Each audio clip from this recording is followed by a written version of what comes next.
AN INLAND VOYAGE by Robert Louis Stevenson At Maubeuge. Partly from the terror we had of our good friends the Royal Nauticals, partly from the fact that there were no fewer than 55 locks between Brussels and Charleroi, we concluded that we should travel by train across the frontier, boats and all.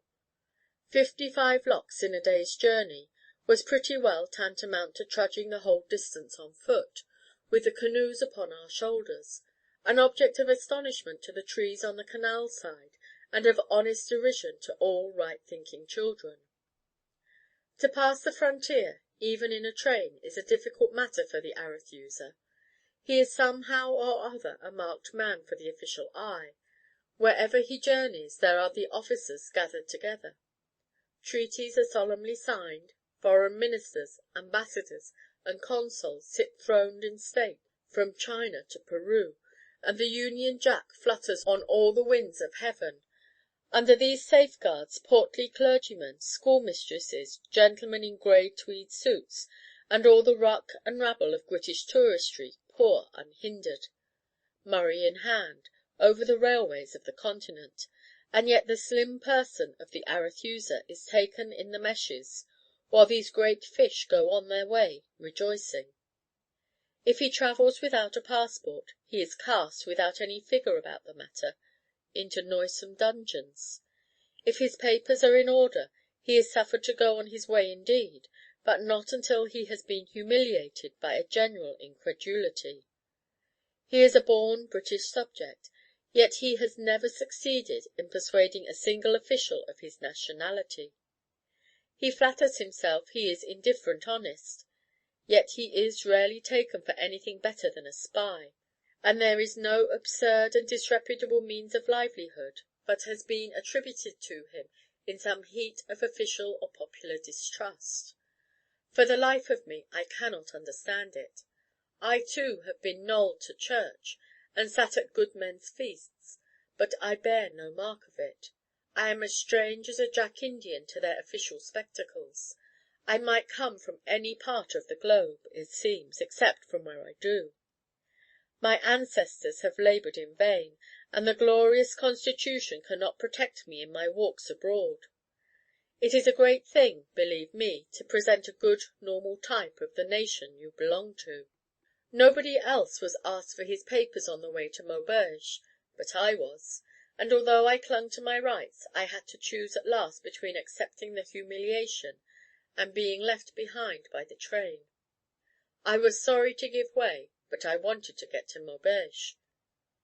Maubeuge is a fortified town, with a very good inn, the Grand Cerf. It seemed to be inhabited principally by soldiers and bagmen, at least these were all that we saw, except the hotel servants. We had to stay there some time, for the canoes were in no hurry to follow us, and at last stuck hopelessly in the custom house until we went back to liberate them.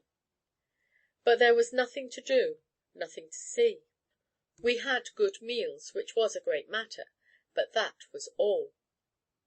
The cigarette was nearly taken up upon a charge of drawing the fortifications, a feat of which he was hopelessly incapable.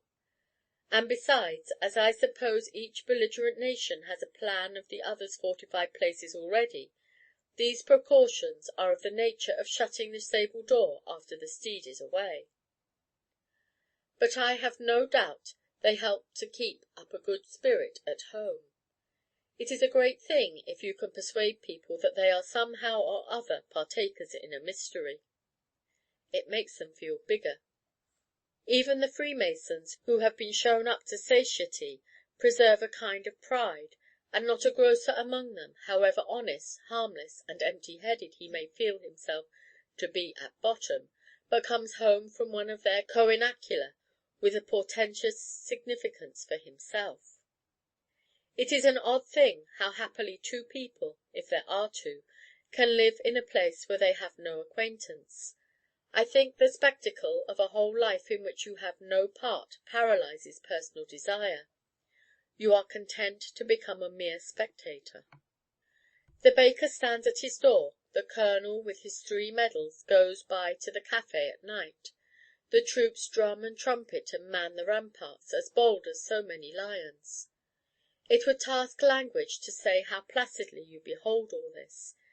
In a place where you have taken some root, you are provoked out of your indifference. You have a hand in the game. Your friends are fighting with the army. But in a strange town, not small enough to grow too soon familiar, nor so large as to have laid itself out for travellers, you stand so far apart from the business that you positively forget it would be possible to go nearer. You have so little human interest around you that you do not remember yourself to be a man. Perhaps in a very short time you would be one no longer. Gymnosophists go into a wood, with all nature seething around them, with romance on every side. It would be much more to the purpose if they took up their abode in a dull country town, where they should see just so much of humanity as to keep them from desiring more, and only the stale externals of man's life. These externals are as dead to us as so many formalities, and speak a dead language in our eyes and ears. They have no more meaning than an oath or a salutation. We are so much accustomed to see married couples going to church of a Sunday that we have clean forgotten what they represent, and novelists are driven to rehabilitate adultery no less, when they wish to show us what a beautiful thing it is for a man and a woman to live for each other. One person in Maubeuge, however, showed me something more than his outside. That was the driver of the hotel omnibus, a mean enough looking little man, as well as I can remember, but with a spark of something human in his soul. He had heard of our little journey, and came to me at once in envious sympathy. How he longed to travel, he told me. How he longed to be somewhere else, and see the round world before he went into the grave. Here I am, said he, I drive to the station, well, and then I drive back again to the hotel, and so on every day and all the week round. My God, is that life? I could not say I thought it was, for him. He pressed me to tell him where I had been, and where I hoped to go, and as he listened, I declare the fellow sighed. Might not this have been a brave African traveller, or gone to the Indies after Drake? But it is an evil age for the gypsily inclined among men. He who can sit squarest on a three-legged stool, he it is who has the wealth and glory. I wonder if my friend is still driving the omnibus for the Grand Cerf. Not very likely, I believe, for I think he was on the eve of mutiny when we passed through, and perhaps our passage determined him for good. Better 1,000 times that he should be a tramp and mend pots and pans by the wayside, and sleep under trees, and see the dawn and the sunset every day above a new horizon. I think I hear you say that it is a respectable position to drive an omnibus. Very well. What right has he who likes it not, to keep those who would like it dearly out of this respectable position? Suppose a dish were not to my taste, and you told me that it was the favourite amongst the rest of the company, what should I conclude from that? Not to finish the dish against my stomach, I suppose. Respectability is a very good thing in its way, but it does not rise superior to all considerations. I would not for a moment venture to hint that it was a matter of taste, but I think I will go as far as this, that if a position is admittedly unkind, uncomfortable, unnecessary, and superfluously useless, although it were as respectable as the Church of England, the sooner a man is out of it, the better for himself and all concerned.